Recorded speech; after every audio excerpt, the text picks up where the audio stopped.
One of the most common requirement is to print the list of statement or list of names, sort of like list of elements, right? And for that case, you tend to have like arrays and you need to iterate through them. And normally the case is that you used to loop through them using for loop.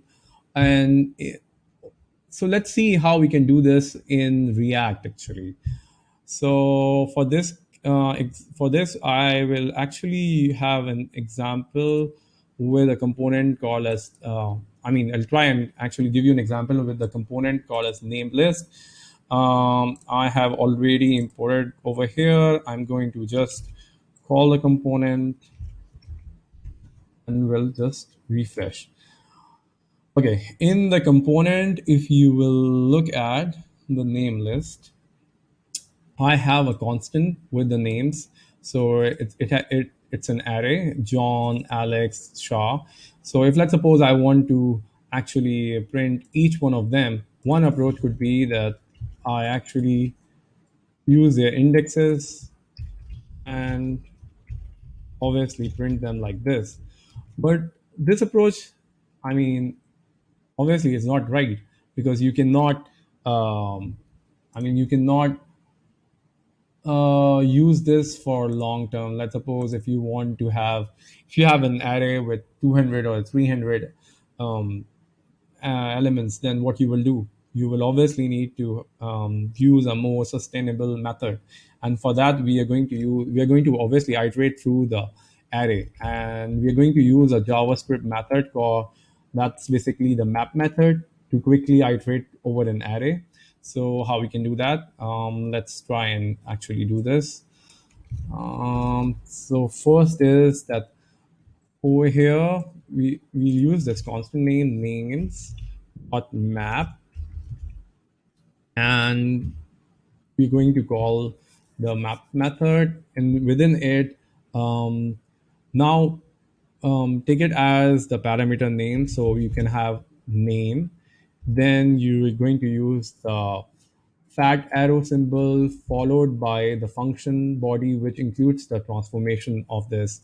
So over here, we want to actually return the h1 with the names actually. So name is this. So this is basically being used over here. And so if you now look at and try and clean it up a bit, so just a single line. Names from the constant dot map. Name is the parameter, which basically will print all of them. So we already can see the output John, Alex, and Shaw. This is you can say the most simplest way of actually printing them up. Now another way that you can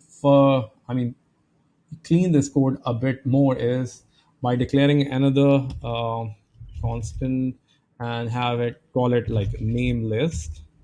And within the name list, what you do it is going to actually take this out, everything from over here, and now use the name list as an expression. So same thing gets printed if I make it so.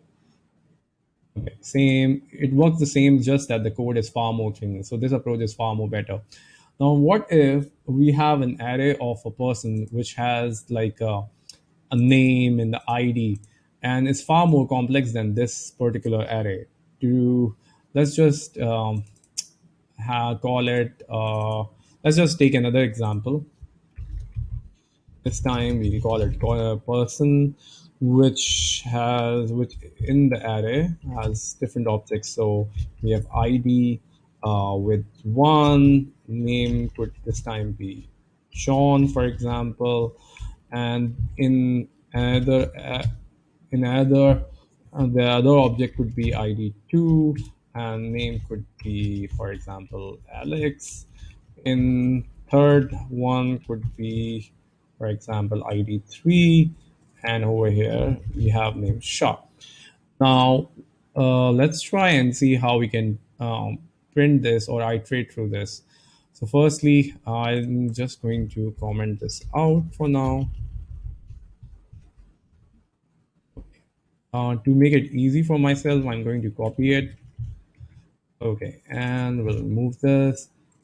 So it's going to be a person list this time, and as last time, person dot map, and we have over here um, other data is basically, we can call it person here even, and for that to access the ID, I'm going to use person dot ID, and let's see what happens. Okay, name is not defined. Sorry, one thing I missed out is this. We have the IDs being printed. Now let's suppose I want to print the names as well together. So name person dot name. So with their IDs, I'm able to print this. Now the other thing is, obviously this is a fine approach, but the recommended way is to refactor it into a separate component. Means that we should have a separate person as a component, and we should then pass on these values to that component, and then it gets printed. Let's see how that can be done. So we'll create a functional component, and we'll call it person. So I'm just going to copy it, and new file person.js, and over here person. To save some time, I already have the props written over here, and person. So this is ready. Now let's just, now let's call it person, and let's import it in the name list. So we're going to import this, import person from person. Let's see. Oops, sorry, cannot resolve person. Okay, let's. Oops, sorry. Uh, let's see what happens. I think it's passing identifier person has already been declared. Oh, okay. Let's see what the mistake is. Let's go to person.js. Oh, sorry for this. Now it should be good. Okay, great. Coming back to our name list, we have imported this over here. So rather than passing it like this, we will pass this information to the person. So for now, if you will see, it should actually loop through thrice, person, person, person. And so that means this is working. We'll take this, we'll call it person over here. That's fine. We go to person, and rather than returning simple wording person, we're going to return the h1 with the details. So we're going to use the props dot whatever is the name. So props dot id, props dot name, and within it we're going to pass on the person ID. So ID equals to person dot id, our prop, and name over here could be person dot name. Let's see whether this functions or not. Interesting. Probably not safe. Okay, so you can see it. We have actually, you created another component, functional one, and have used it within within another component. So it's like you are refactoring the code, and this is far more better approach. Though it's complex, but it's the most recommended way. I'll just go through over it again. So we had the constant person. Obviously, it had objects. So an array had an objects ID, one name John, then another ID, and third one. Then we created a person list. We used the map method. We call in the parameter person, which